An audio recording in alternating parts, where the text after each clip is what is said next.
Mga boss, one day magbabayad din kayo sa pambababoy nyo sa bayan. Hintayin nyo lang.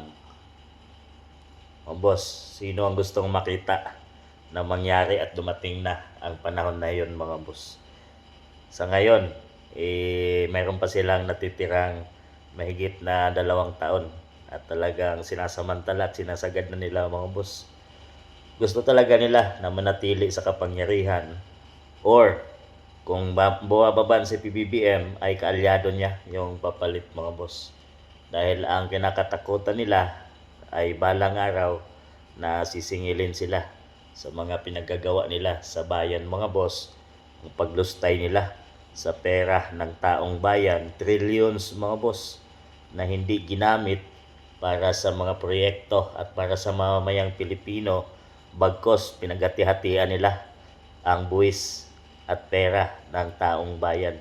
Inilagay nila sa maleta mga boss at ibinigay sa mga taong magpopoprotekta sa kanila ngayon, kagaya ng mga congressman, senador at ng mga iba pang kaalyado nila mga boss, para takpan at ilihis ang katotohanan tungkol dito sa mga malawakang korupsyon na nangyari sa ating bansang Pilipinas.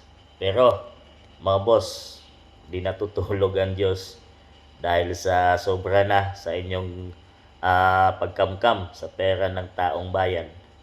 Darating ang araw na sasapitin nyo ang kalagayan yan at siguradong makukulong kayo.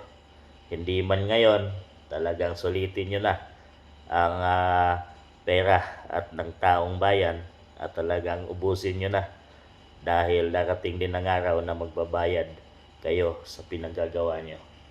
Mga boss, isa din ba kayo sa sabik na darating at dumating na ang araw na yon?